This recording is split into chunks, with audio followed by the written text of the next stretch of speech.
Hello বন্ধুরা, আমার YouTube চ্যানেলে আপনাদের স্বাগত জানাই। আকাশে সাদা মেঘের সেই ভেলা ভেসে যাচ্ছে, চারিদিকে শিউলি ফুলের গন্ধ, মনটা যেন একেবারে অন্য জগতে চলে যায়।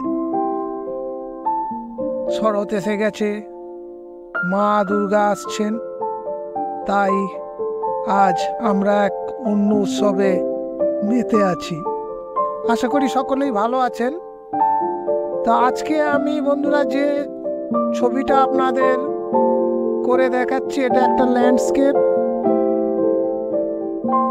এই ছবিটা আমি খুব হালকার উপর করছি এবং এই ছবিটা করার আগে মনে রাখতে হবে যে এটা আমি কোনো পেন্সিলে ড্রয়িং করিনি, যেটা আগের থেকে আমাকে মনের মধ্যে ছবিটাকে এঁকে নিতে হবে যে আমি কি করতে চাই।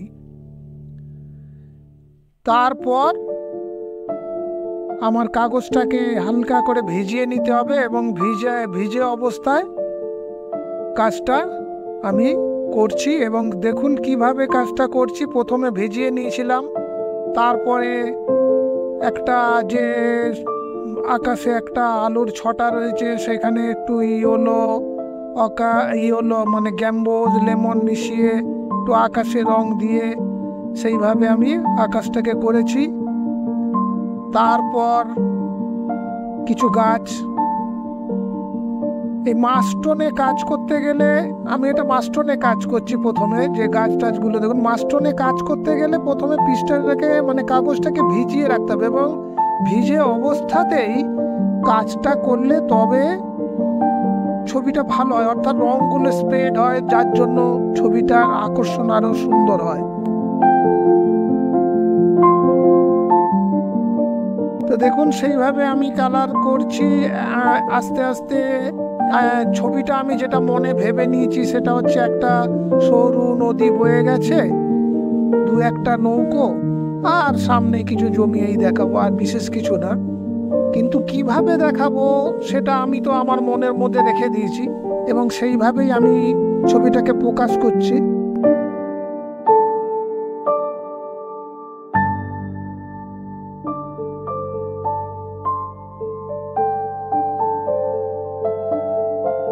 বেশি রঙও এখানে ইউজ করছি না। দেখুন এখানে আমি অরেঞ্জ, স্যাপ গ্রিন, ক্রিমসন একটু, আর ব্রাউন, এই আর ইয়েলো, এইগুলো দিয়ে আমি কাজ করছি।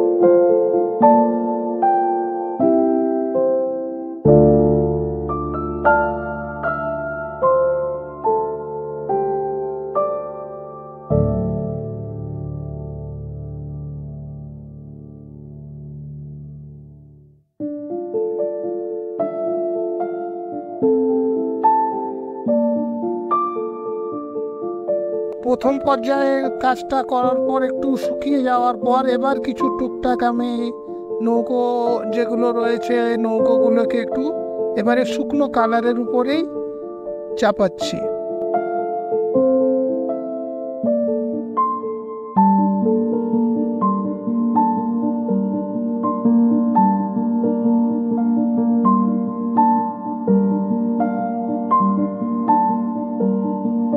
আমি আজকে যে এই কাগজটা ব্যবহার করছি, কাগজটা হচ্ছে ডোমসের 150 GSM কাগজ, আর এর মাপ হচ্ছে 21 by 27 সেন্টিমিটার।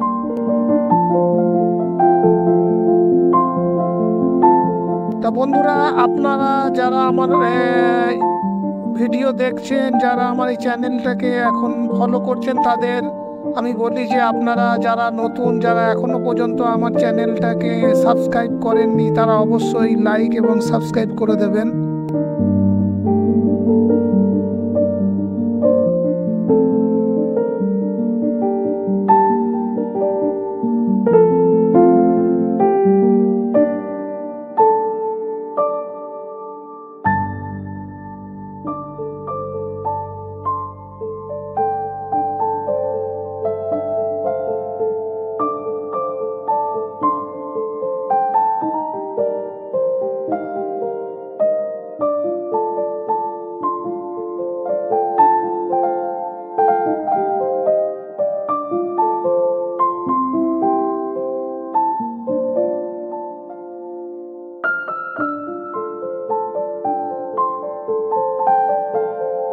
যে তুলি দিয়ে কাজ করছি তুলিটা সাধারণ তুলি, এগুলো 7 হেয়ারের সিম্পল তুলি। এতে আমরা বরাবরই কাজ করি, ভালো কাজ হয়।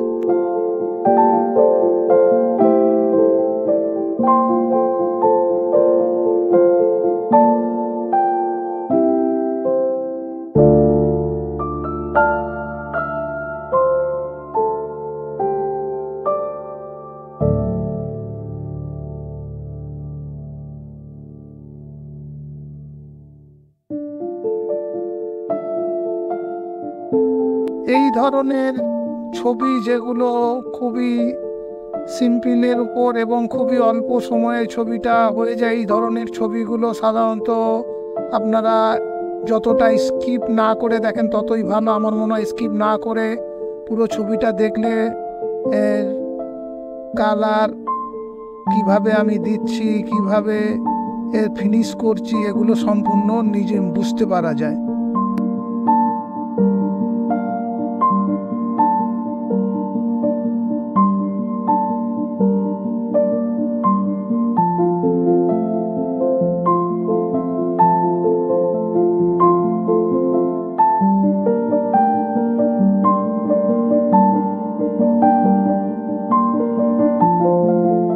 মোটামুটি আমার ছবি হয়ে গেল। আবার পরবর্তী ভিডিও নিয়ে আপনাদের সামনে আসবো। আজকের মতো এখানেই শেষ। ধন্যবাদ।